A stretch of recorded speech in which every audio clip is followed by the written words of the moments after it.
क्या आपके विवाह में भी हो रही है देरी? नहीं मिल पा रहा है मनचाहा जीवन साथी? रिश्ते बनते बनते बिगड़ रहे हैं? कहीं कारण कुंडली में बन रहे ग्रह योग तो नहीं?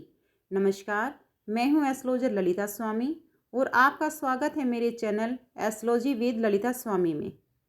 दोस्तों, विवाह एक ऐसा पवित्र धार्मिक बंधन है जो सर्वदा दो अनजान व्यक्तियों को प्रेम, स्नेह और समर्पण की भावना रखते हुए जीवन रूपी लंबी यात्रा में साथ साथ चलना सिखाता है। दोस्तों, प्रत्येक युवक युवती का यही सपना होता है कि उनका विवाह यथासमय हो जाए, जीवन साथी अच्छा मिले और विवाह के बाद जीवन सुखी और सफल रहे। दोस्तों, अधिकतर देखा गया है कि विवाह योग्य बच्चों के माता पिता को उनका जीवन साथी तलाश करने में अत्यंत कठिनाइयों का सामना करना पड़ता है। बहुत मुश्किलों से विवाह हो भी जाए तो विवाह के उपरांत जीवन सुखी नहीं रहता। आज की वीडियो में हम विवाह में बन रहे बाधक योग और उनके उपाय के बारे में जानेंगे। ये वीडियो उन लोगों के लिए तो लाभप्रद है ही जिनका विवाह किसी कारणवश नहीं हो पा रहा है, बल्कि ज्योतिष को सीख रहे स्टूडेंट्स के लिए भी लाभप्रद होने वाला है। तो वीडियो के अंत तक बने रहें। दोस्तों, जिन युवक युवतियों के विवाह नहीं हो रहे हैं उसके लिए सर्वप्रथम मंगल की स्थिति को देख लेना अनिवार्य है। कहीं मांगलिक दोष तो नहीं बन रहा है, क्योंकि मांगलिक दोष विवाह में सबसे बड़ा बाधक है। यदि प्रबल मांगलिक है तो इसके लिए मांगलिक लड़का या लड़की ही ढूंढें, और यदि आंशिक मांगलिक है तो आप इसके उपाय करके गैर मांगलिक अर्थात जो मांगलिक नहीं है उसके साथ भी शादी कर सकते हैं। आंशिक मांगलिक दोष को दूर करने के लिए उपाय मेरी प्रीवियस वीडियो में दिए गए हैं, आप जाकर देख सकते हैं। इसका लिंक आपको डिस्क्रिप्शन में मिल जाएगा। दोस्तों, अब जान लेते हैं कि विवाह में कौन कौन से ग्रह योग बाधा डालते हैं।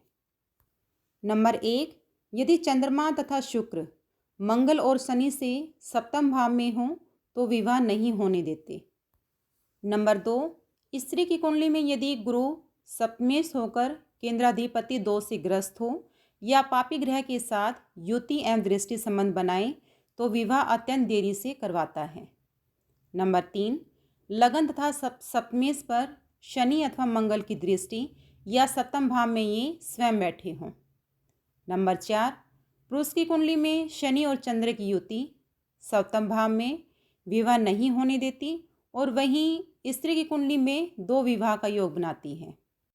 नंबर 5, सप्तमेश यदि अष्टम भाव में हो और अष्टमेश यदि सप्तम भाव में हो तो भी ये विवाह में विलंब करवाते हैं।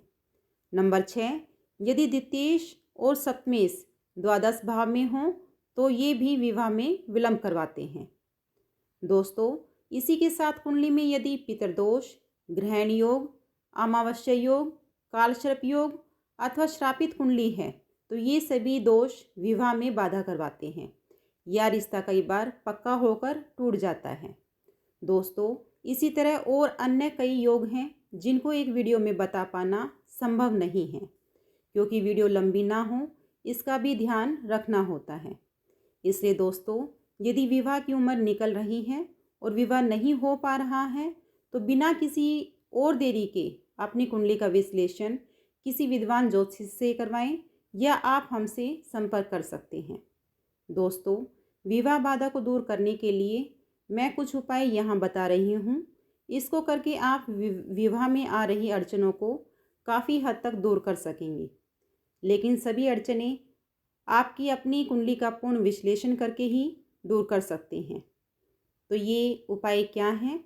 नंबर 1, गुरुवार के दिन भगवान विष्णु लक्ष्मी के मंदिर में कलगी जो सहरे के ऊपर लगी रहती हैं उसको चढ़ाएं।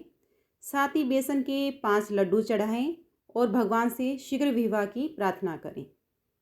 नंबर 2, पुरुष अभिमंत्रित और प्राण प्रतिष्ठित शुक्र यंत्र पहने और स्त्री गुरु यंत्र पहने।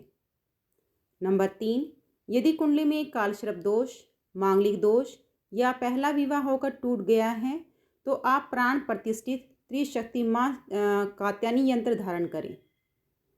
नंबर 4, नहाने के पानी में चुटकी भर हल्दी डालकर नहाएं और गुरुवार को पीले वस्त्र पहने। नंबर 5, सोमवार को 1200 ग्राम चने की दाल और 1.25 लीटर कच्चा दूध दान करें। और साथ ही घर के वायव्य कोण यानी कि उत्तर पश्चिम वाले कमरे में सोएं तो भी शीघ्र विवाह योग बनते हैं।